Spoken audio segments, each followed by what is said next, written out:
Yeah, it's a pleasure to be here at an Updrive event. Darius, thanks for inviting, for gathering all these amazing people. I've looked through your profiles via LinkedIn, did some homework. Really great experience. A little bit about myself. We, as inDrive, we launched a corporate venture fund. We officially announced it recently, maybe like 1 month ago at a web summit. We established the corporate venture fund with 100 million in US dollars in capital. And we're looking to invest in emerging markets. Southeast Asia and like Asia in general is one of our priorities. Beyond that, we're also interested in Middle East and Latin America and some parts of Africa. So this is where we're looking for. Why we focus on emerging markets? Because we operate in emerging markets mostly. So we're looking, because we're a corporate venture fund, we're looking for companies which can be a good fit for us in terms of synergy, size, potential, how to say it, scalability opportunities, because one of the like superpowers of inDrive as a company, we managed to scale in 45 plus markets in, I don't know, like almost 3 to 5 years, quite fast. And we found out that the world is small, there are not so many countries left where we can launch. That's why we decided to change our strategy a little bit to look for companies which can be a good fit for us in terms of going deeper into the markets where we already operate and diversifying our business. This is what we're looking for. Some of you I already know. It's a pleasure to, how Daria usually says, like re-virtualize, to see each other in person, offline. It's an amazing opportunity because we've been working very closely in this region with Indogen. They were very helpful. Also with Victor, who is running. Yeah, I hope he'll get in time. Yeah, so it's a real pleasure to be here. Let's make a good conversation with my fellow speakers on the panel, and let's make it like extract the most value of this conversation. Yeah, let's make the dialogue. So I want to welcome my fellow panelists. Kevin? Chandra, Jesslyn, let's go.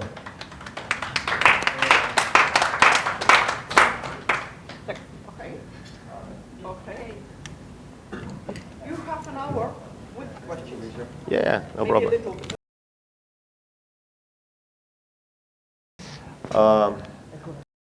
So let's start maybe from a brief introduction. Everybody introduce yourself. So.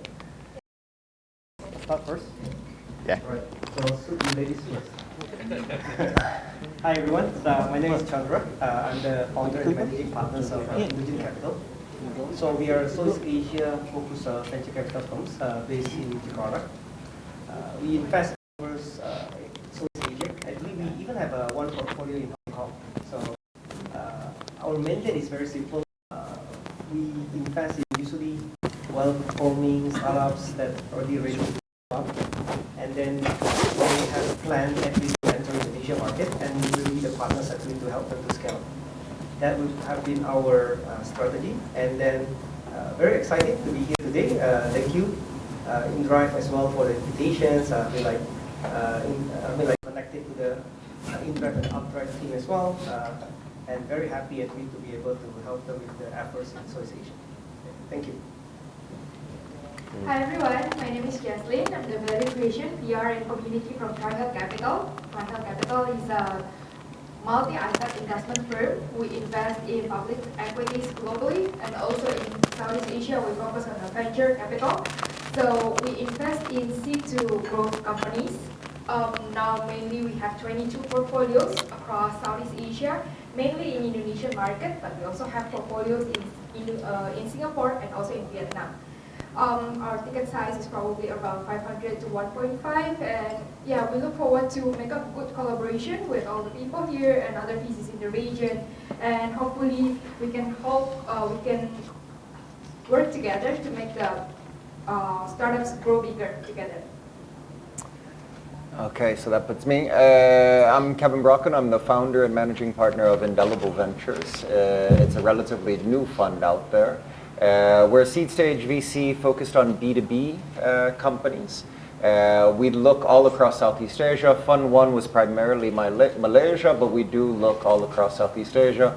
we try and position around going in what we view as kind of the overlooked markets that get the lesser share of VC funds. So Philippines, Thailand, Malaysia are priority markets, but we look all across. Quite keen to see with further collaborations with Updrive, inDrive, and yeah, excited to be here. Yeah, it's a real pleasure. Welcome. So we're missing Victor only. Yeah, still believe he'll be able to make it. So let's start maybe like we have a very like small number of questions for the beginning, and I hope like we'll get more questions from the audience. So in order to make it like to make it very valuable for you, like your specific questions, specific ideas, everything you have in your mind, please be ready to share. But let's start like with the like first question.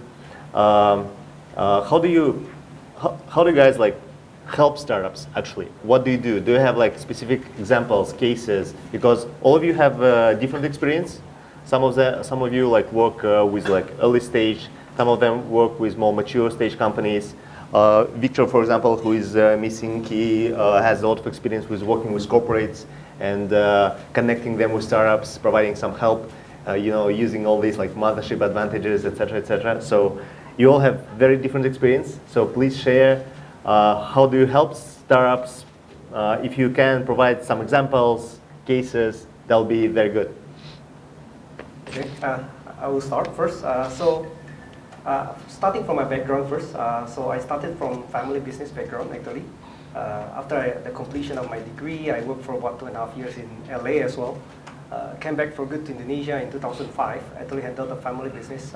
My family is actually distributors for Yamaha motorcycles. We also distribute fast-moving consumer goods like Unilever. We also operate a multi-finance company. We have a JV with Mitsui Group from Japan as well for another multi-finance company.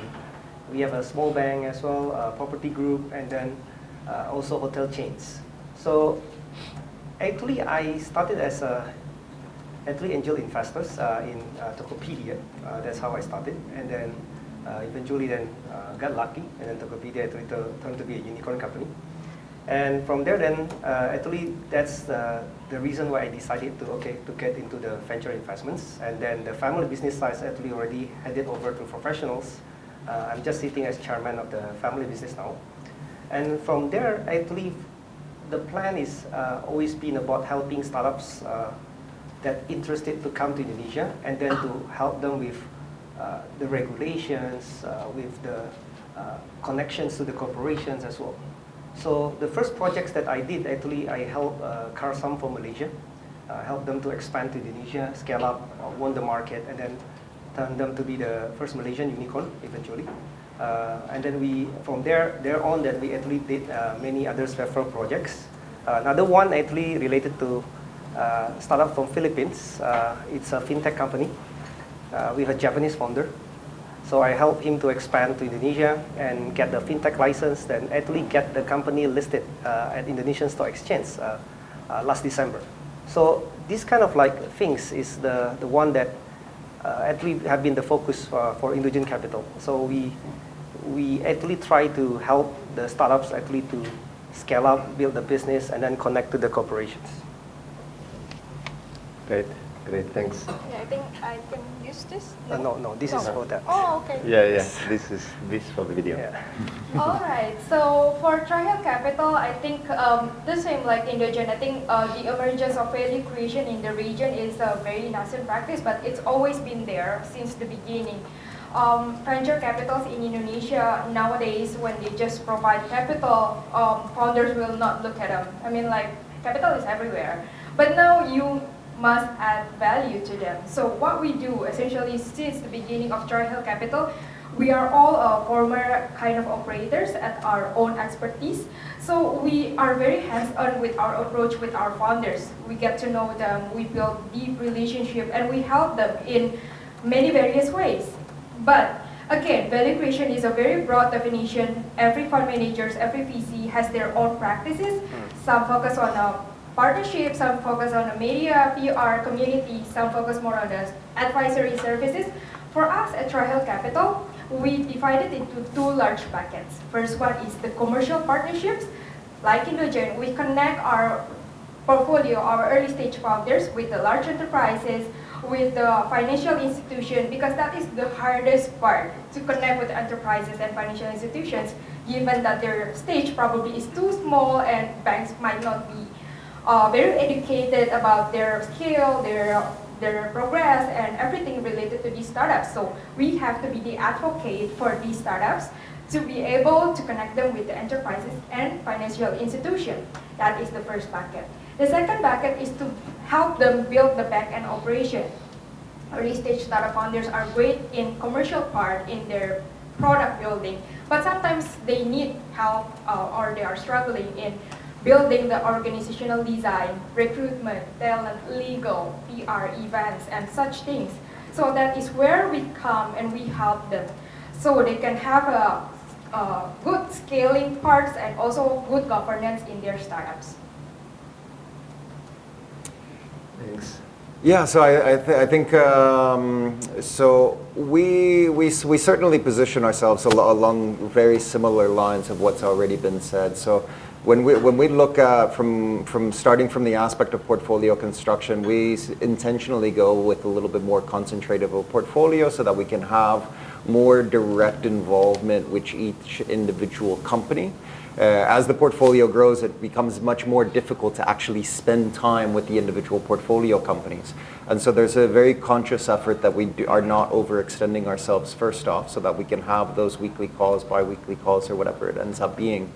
Beyond that, I like the two buckets, because that's along the same lines of the way that we look at it, where, you know, because we're coming in when product market fit hasn't been really established, a lot of the hard work is working with the companies on being able to understand the metrics and getting the customer feedback, establishing those feedback loops to be able to get faster, more efficient iteration on the product until that PMF is established. And then it starts moving into helping them get the playbook for the go-to-market strategy. So then the second aspect, because key to our thesis, because of the markets that we're operating in, all of these markets are too small as standalones. Malaysia, where we've done the majority of our investments, is far too small as a standalone market. And so number one key concern for us is that they become multi-market. So where we come in, because I've worked on basically every single continent, invested in, I think I'm somewhere around 35 or 40 countries now at this point in time, we end up linking them up or showing them opportunities. It may or may not always be a direct introduction with the corporates, but we can help them navigate what is that local market that you're trying to get into, what are the sort of nuances of the differences between the market that you're already in versus the one that you're entering into. Is it much more of a self-service model? Is it somebody that's going to need more of a managed service? Is it going to need a higher sales touch? There's a number of those sort of nuances that require a little bit more of internationalized perspective that we bring in and work closely with the companies. But it's a kind of a skewed bell curve. That first year or two is a lot of work. After that first year or two, better not be a lot of work if we've done our job well. Yes. Yeah, and because we're missing the first speaker, so I can add for myself how we try to answer this question also. For us, it's very straightforward. Like we are inDrive, we have business development teams in 45 plus markets. We have user base, like passengers, drivers, millions of users. Like up to date is like 200 million plus downloads worldwide.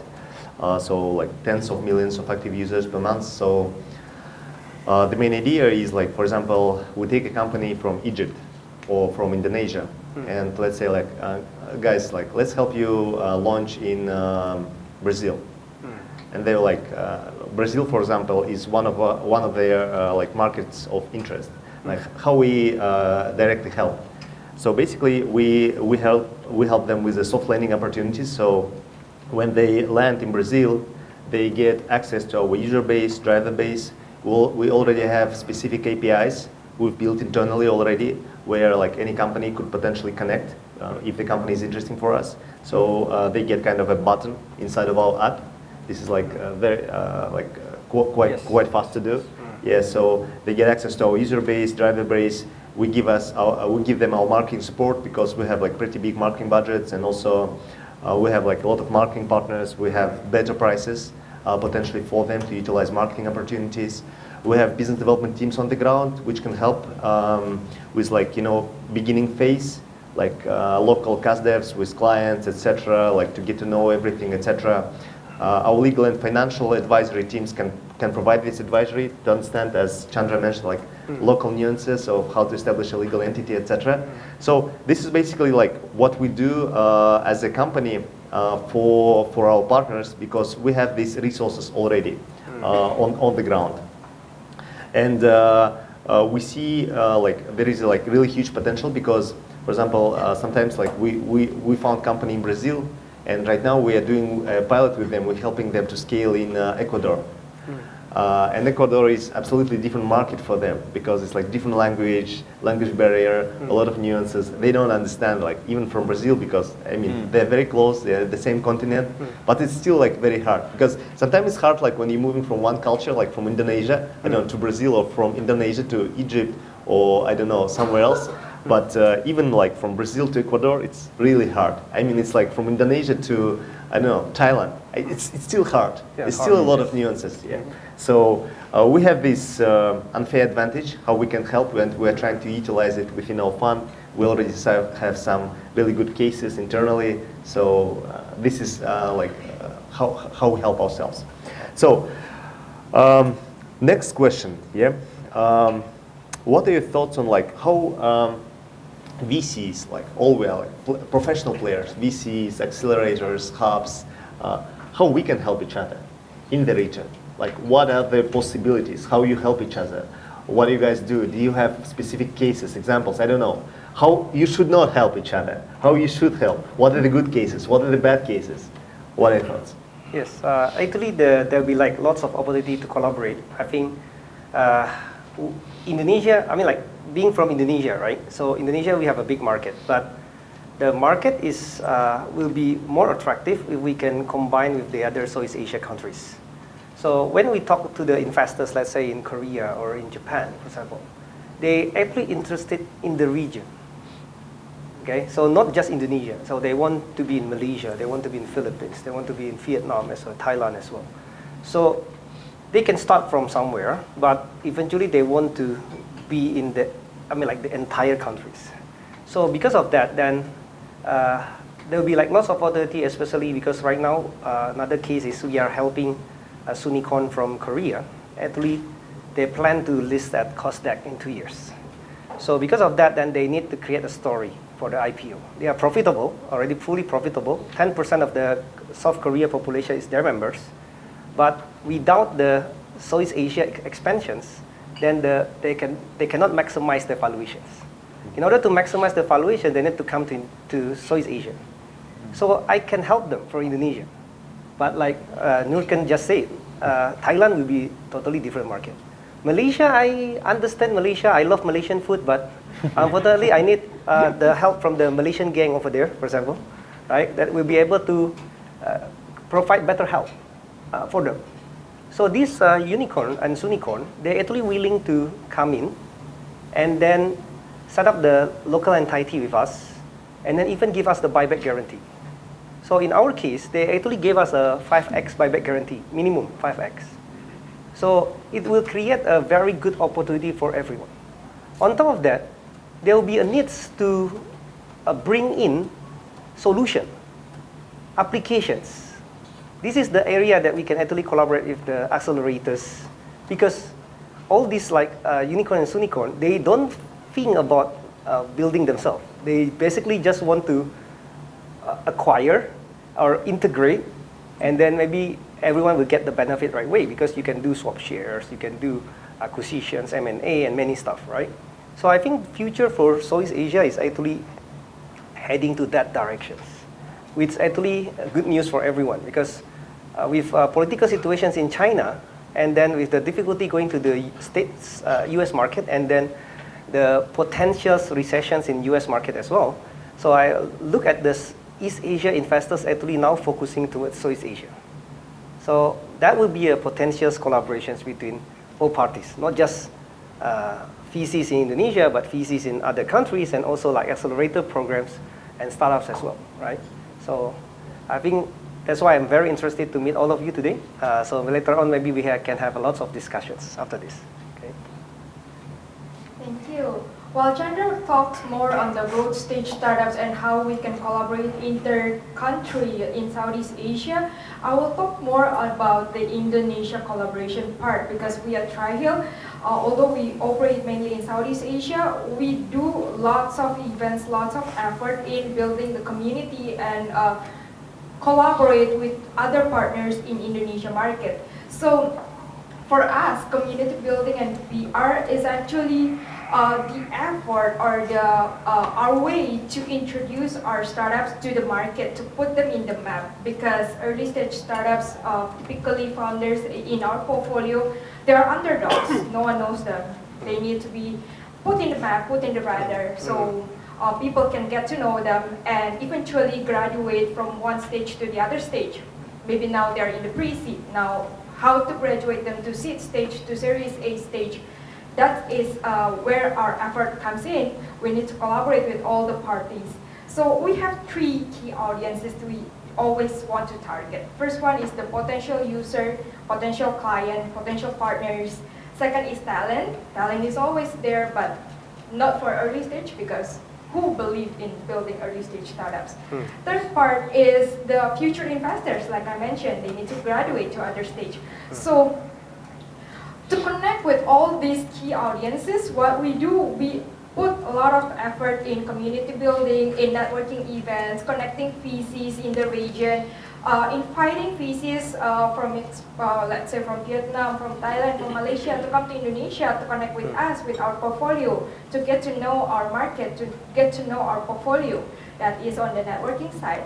And we also do lots of educational events, networking, collaboration, knowledge sharing, because apparently they need lots of education as well. I mean, like understanding ESOP, venture debt, organizational design, audit accounting. There are lots of things that needs to be done for these startups, and we cannot do all those things by ourselves because we're not the experts in everything. So we need to collaborate. And here I believe there are lots of partners.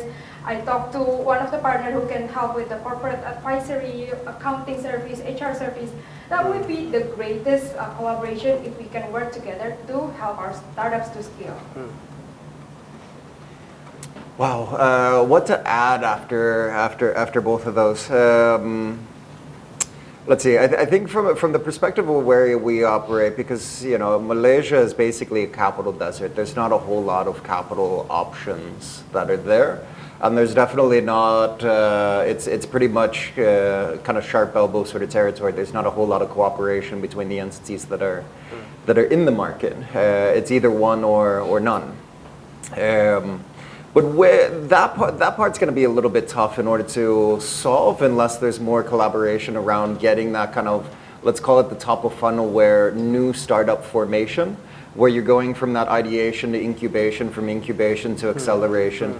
That's where the largest amount of gap is. So there's areas in which collaboration can happen there, or simply the aspect of more enabling in order for more players to actually get involved. And maybe it's more collaboration with universities and secondary education institutions, so that there's more of like that, getting rid of the taboo around startup life and the taboo around failure.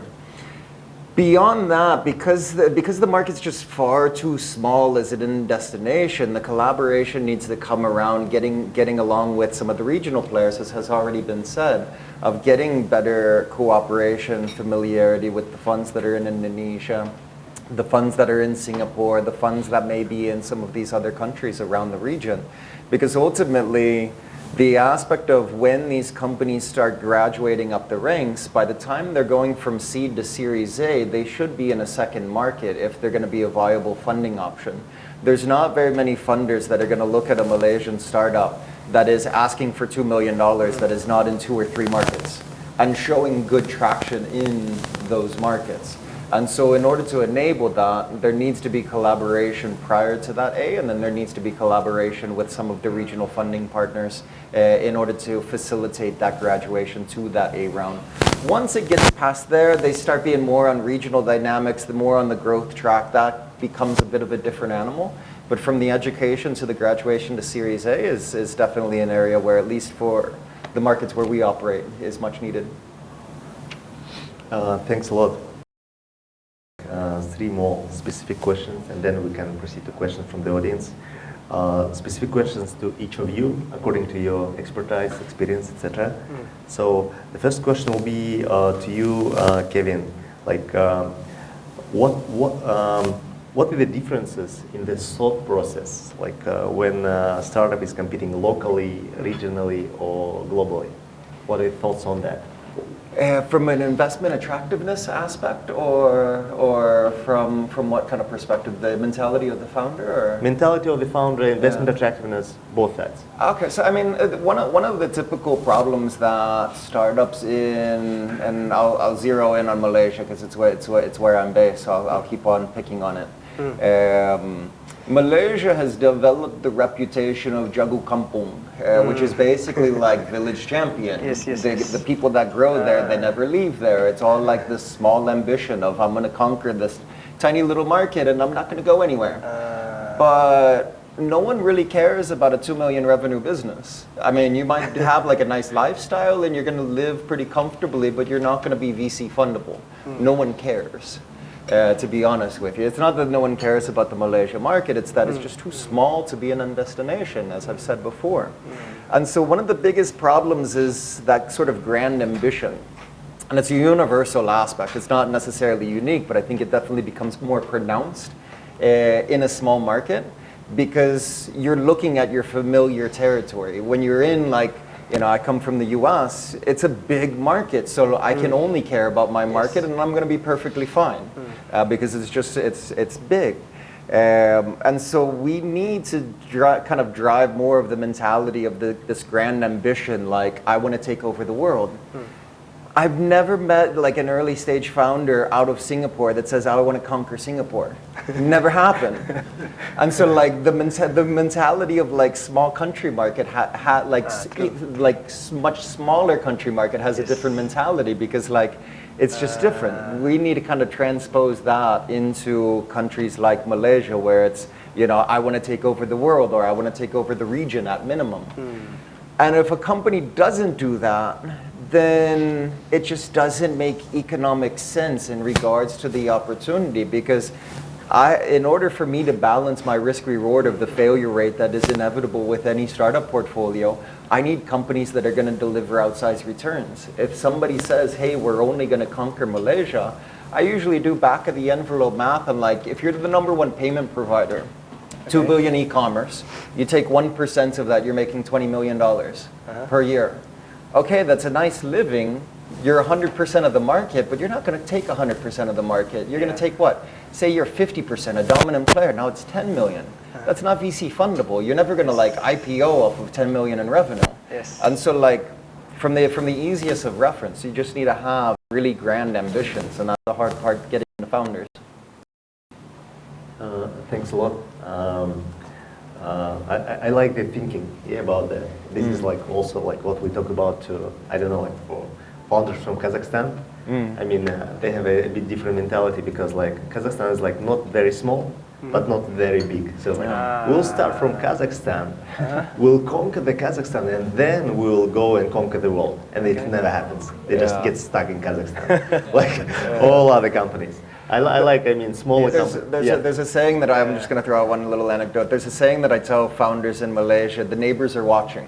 So if you're doing something that's truly innovative, if you wait too long, the neighbors are watching, and now there's a company in Indonesia, there's a company in the Philippines, there's some company everywhere, and now they've entrenched their position, so by the time you're ready, it's too hard to get in. Yeah, it's true. It's true. Like train already gone. You know, this what always happens.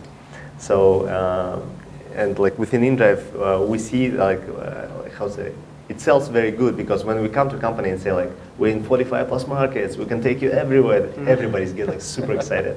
I mean, it's still very hard to do even with our help, but I mean, everybody want that. I like understand 100%.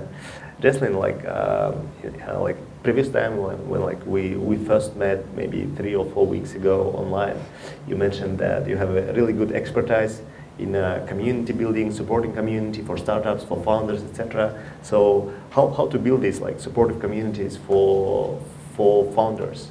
Like, do you have any thoughts on that?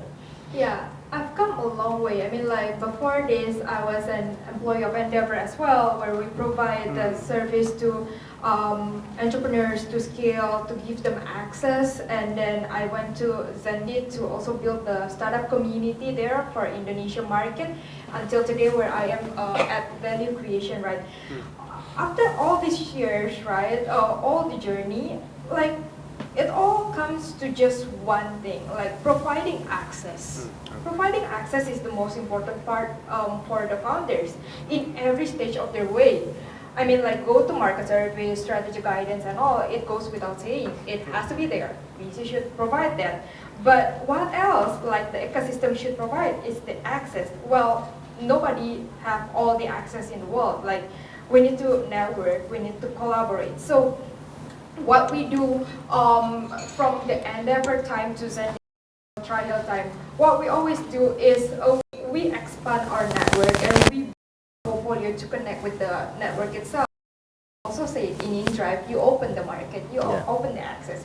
It's a pretty different case. Like Malaysia, you need to go out there to conquer other market. But for Indonesia, we need to conquer Indonesia. Indonesia is such a big country, and sometimes it's also pro and cons for the founders who wants to go out too early in their stage. Like you are at Series A, but you're thinking on going to other market. Like we will ask, how well have you conquered Indonesia? I mean, it's a market with 270 million people.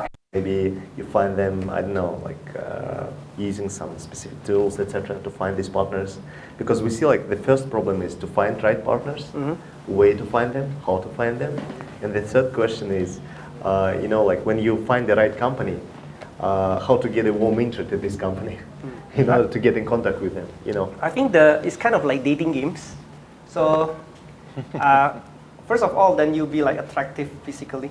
So basically, you look at the profile of the company, but you will know whether this is the right match for you or not if you haven't dated. Unfortunately, that is the case. So the key is, I think, to start doing the collaboration with them, then you'll be able to find out what kind of like person that you are dealing with. And it's a kind of like trial and error kind of like things. So once you have found the right partners for each region, then stick with them. Right, so I have my hit and miss as well across my experience. So I've been like doing this since 2016. So I've been like going to many events and then conferences as well, and then like have been meeting like so many people as well. And then of course you will get your misses as well, right? So in this case is, there is no better way than try to do the collaboration first, and then you'll be able to tell whether they'll be the good partners for you or not. Okay. Thanks. Really appreciate that. Now, the best part of our conversation, of our panel, questions from the audience. Go ahead. Right. Yes, go ahead. Yeah, we can share. Yeah, you can share. Hi, thanks for sharing some really nice insights. In terms of trends, trends in VC, what specific industries or some tech areas, especially in Southeast Asia, do you feel are now more relevant now, or maybe you focus on some special industries or areas? Can you share this information? Thank you. Whose question is this? Directed to? Oh, please. Want to start? Sure, I guess I'll start off with it. I mean, we're B2B focused, so obviously I'm going to be a little bit biased towards trends that are going on in kind of the enterprise segment. I think there's a couple of trends. I think we've mostly have a pretty good base layer in regards to some of like the payment rails and the logistics. I think a lot of that initial evolution, there's still room to be done, but at least a lot of that initial evolution has already come to pass. I think the biggest thing is when you start looking at the enterprises, the level of digitalization stays relatively low. So I think that there's now getting towards a more of an inflection point where you'll start seeing more SaaS adoption. And I can talk about why I think the tailwinds and all of the trends that are playing against that. The second aspect is, and that's mostly going to be horizontal to begin with, because I don't think it's deep enough in order to go vertical yet, unless you're talking HR, but I think for the time being, we'll go horizontal SaaS and then I'll move into vertical. The other aspect is, in regards to some of the geopolitics that was talked about before, there's a reshifting of manufacturing and supply chains, which is going to move all across Southeast Asia. You're starting to see it already, to where a lot of that's popping up. And even though the moniker of incorporation of technology into this has always been labor's cheap, let's just throw another body at it sort of thing, it is going to come to a point where there needs to be more automation, more involvement of technology in manufacturing, distribution sensors, workplaces in general. So we're seeing that. I don't usually throw out IR 4.0 or any of like the buzzwords. But certainly I think there's going to be more activity going on in that. And then the third category, which is relatively rare, is ones that are going to compete in the West and are primarily going to go after US markets. Wow. But that's a little bit more rare. Wow. Indonesia market. Yeah. Oh, you want me to start first? This is like ladies last. Okay. Yeah. So for I think like for Indonesian market right now, because what happening with the Goto IPO, the Gojek and Tokopedia, the market is actually quite sensitive for startups that actually not able to book revenue and profitability. They're kind of like they kind of like been traumatized by the fact that the IPO went bad, right? Share price not like holding up. So because of that, then most of the startups right now basically have to book revenue and be able to prove that they'll be able to be profitable in, let's say, 1 or 2 years' time. So it's a big challenge actually for new startups because of that. And if you look at the sectors, the one that have big margin, thick enough margin, will be the one that actually be able to do well in the next 5 years. Very simple. So we are talking about, of course, fintech, number one. Because why? Because in Indonesia, you can actually charge high interest rate. So for example, like my family operating multi-finance company, financing for the motorcycle sales, and 80% of the motorcycles sales in Indonesia actually done through financing. And we can charge 30 to 36% flat interest. Right? That's crazy. I know for other countries, when they hear about it, like shocks. It's a triad business. I say, yeah. It's a Yakuza business, actually. You legalize Yakuza business, I say. Yeah, but the reality is like that. And then the cost of fund is ranging from 7 to 8%. So you can see that the spread is very thick, right? So there's a big opportunity in that. Insurtech will be very attractive as well because all the insurance company doing really well, obviously. And then logistics, because we are separated by 5 big islands. So whether we like it or not, everything has to be transported. So logistics naturally will be very attractive. Okay, but if you look at like e-commerce and then I think like the vertical of the e-commerce will be very interesting as well because we are such I feel like a big consumption countries. We spend a lot. I don't think people save. They just immediately after they receive their salary, they just spend, right? So there will be a big opportunity for that as well.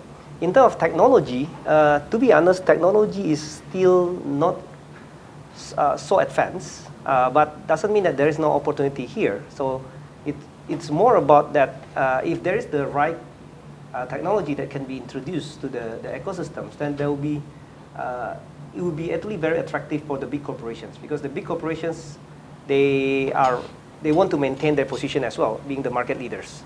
So all the market leaders actually looking for solutions, looking for new ways actually about whether to tap into the ecosystems better, to protect the ecosystems better. So I think that will be an attractive point as well to be introduced and to the big corporations. Okay, but lots of opportunity actually. That's why we are sector agnostic. We look for every sectors. But I think Jesslyn will be able to add more, please.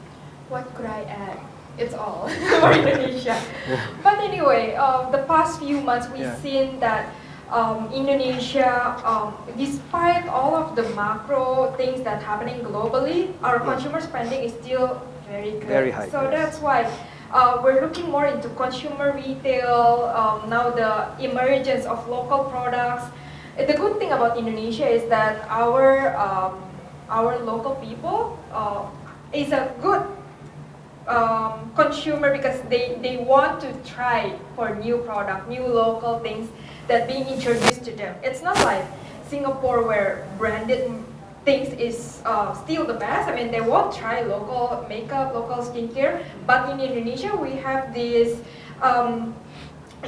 appetite to try new things. So that's why their spending is still good, and then new local emerging brands are now overflowed in the market with the help of the commerce, TikTok shop, and Tokopedia and Shopee. It helps to flourish this commerce market in Indonesia. That's why, like Chandra also mentioned, we look at the startups that now are generating revenue and at least reduce the burns.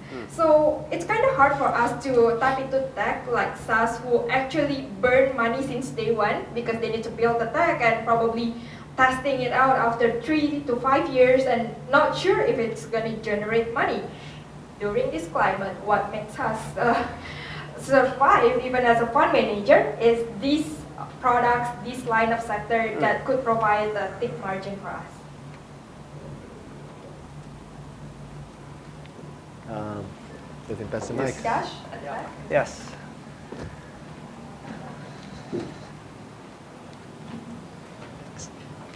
Thank you. Now, I just have not a question but a comment on the Jago Campo meeting. Now, I'd like to make an observation as someone who has been in the startup ecosystem for almost 2 decades, and also have observed startups around the world, that a Silicon Valley startup has one problem to solve. They identify a problem and they solve the problem. However, entrepreneurs in developing markets have more than one problem to solve. They can't just identify the problem and solve the problem. They also have to create conditions to enable them to thrive. Because there are a lot of, like Tamil Khanna, the professor at Harvard says, there are a lot of institutional voids in a developing market. So it is not easy for an entrepreneur to think big, become a unicorn or a sunicorn tomorrow and say, I conquer the world. I think we need to have a little bit more empathy when we are talking about entrepreneurs in that sense. Not everyone can build unicorns, and I think a lot of people, entrepreneurs can build what we call the middle class of companies. Yes. Mozart changed the world, took over the world, but not 7 billion people are listening to Mozart. Only a small group of people are listening to Mozart.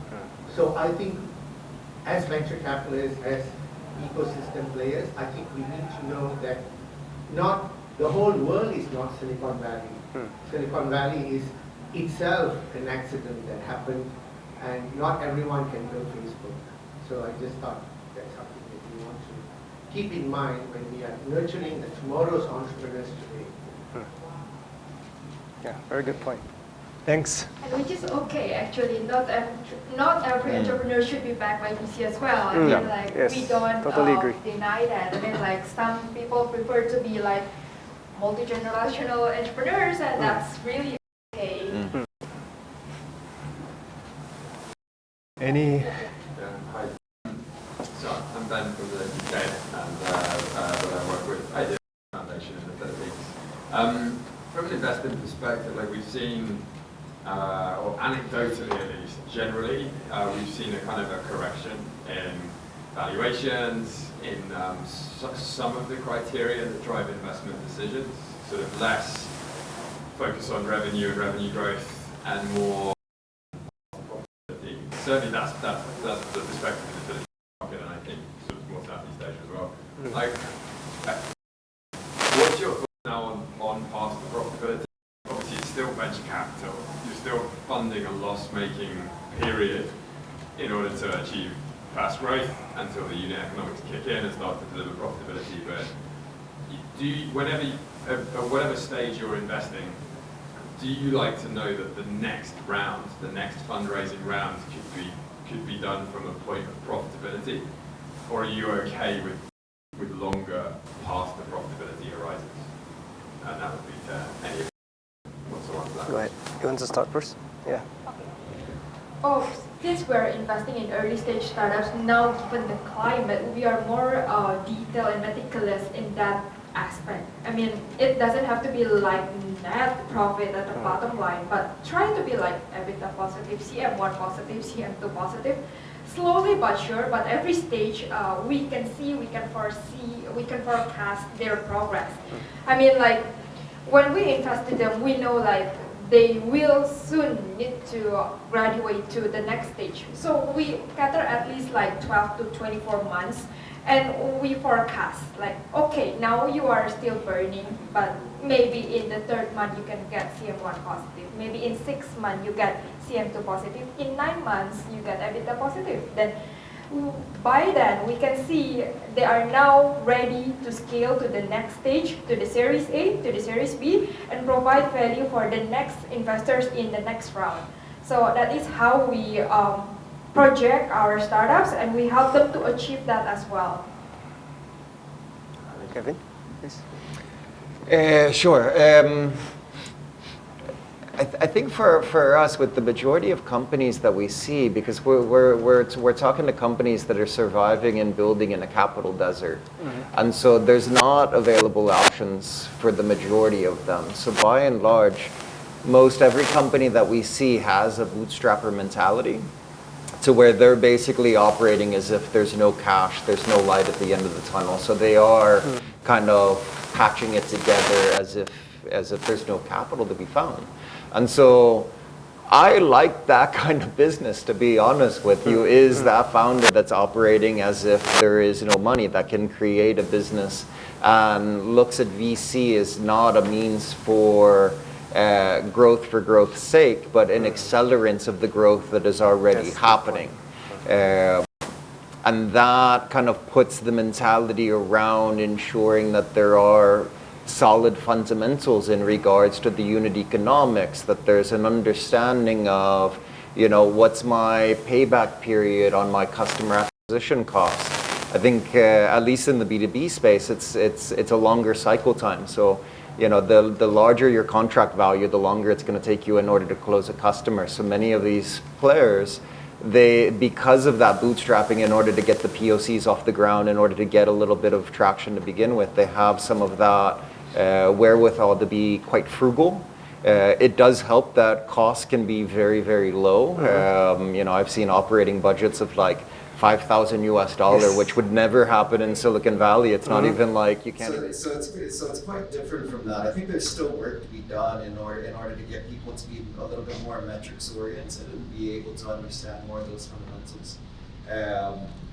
But bootstrapper mentality in these markets is pretty predominant, and I think then it's just a matter of making sure that they understand that the VC is an accelerant, not a solution. Yeah, I totally agree with Kevin and Jesslyn as well. So this is year 2, end of year 2 from this like kind of like climate. So I have noticed as well, like Kevin mentioned, that there are the many founders now that prefer to bootstrap first, and then trying to be able to show numbers, metrics that okay, we'll be able to, you know what, be able to scale up. With your money and easy money coming in, the point is to accelerate. It's not to build a business anymore. That we can build our business ourselves. So which is actually going to be very good for the long run, because I think in the long run, then we will find a company that is very profitable, very healthy, then can be self-sustainable. So they don't even have to go to IPO market.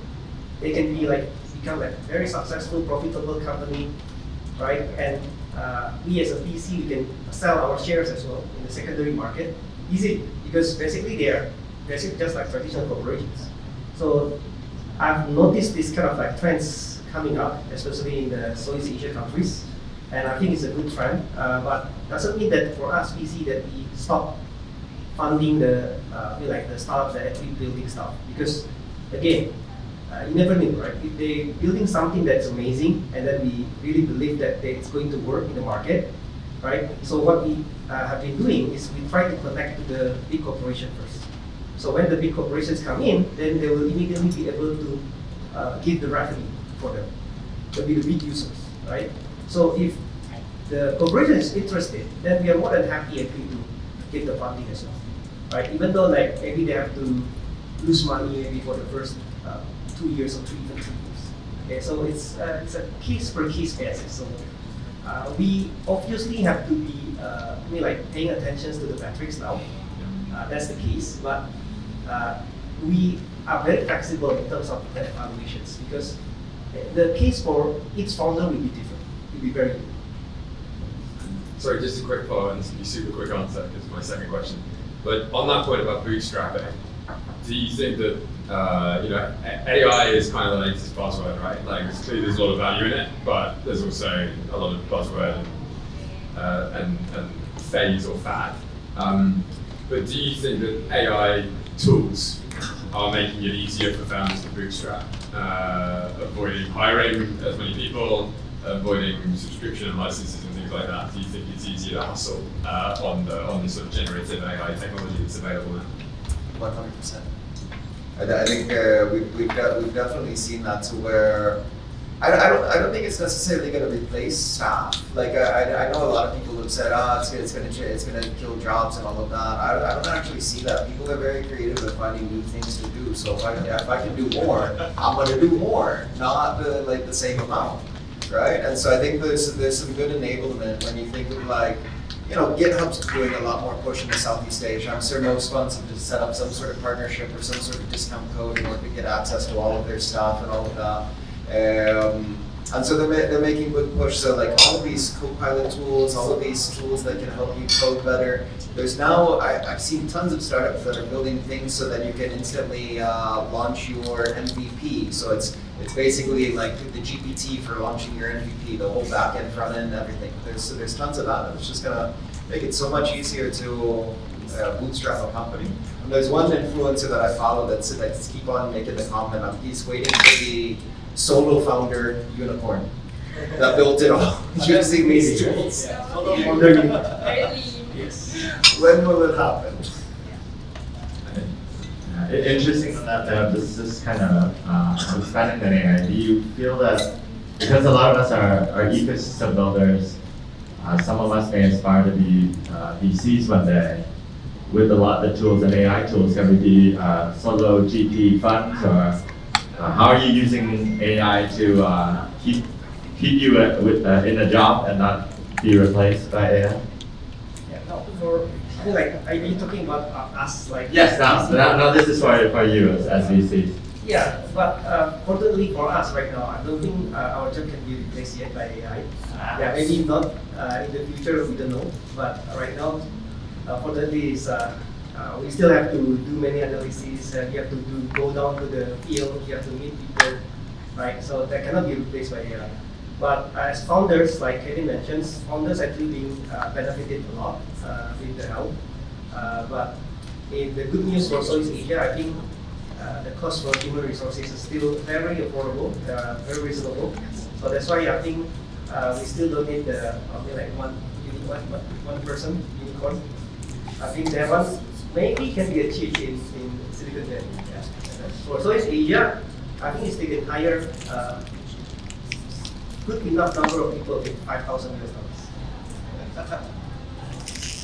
Yeah, I would add a couple of things onto that just quickly because so there was an organization that it was in Axios news just recently where they created a GPT entirely around legal questions, structural, organizational, operational, all like the information database about how to run, answer questions in regards. So it's enabling more solo GPs to like build and operate. There are a number of funds that have started to use different types of AI tools for some of the work that some of the junior roles are doing in regards to the research, all of the market research, some of the more basic analysis. Supposedly, one of the new versions of OpenAI is going to be better at math, so that could end up being a question of whether or not that's going to make some of the some of the analysis end of it that you needed somebody that was more of an accountancy finance background to do. That'll be interesting to see how that ends up doing. But I think the overarching comment is that VCs operate in a low information environment, and low information environments are not good for AI tools that require information as inputs in order to have quality outputs. And that's where some of the judgment and intuition and expertise of VCs is supposed to come into play, as well as the portfolio support, which everything's moving more towards the value add. And AI can't necessarily automate some of the connections, the introductions, the handshakes, and all of that go into the portfolio support. So I think our jobs are safe for a little bit of time. Yes. Yeah, thank God. So be safe. Thanks, God. Thank you so much. We have time for one question. Okay, then let me introduce Mr. Chua. He's finally here.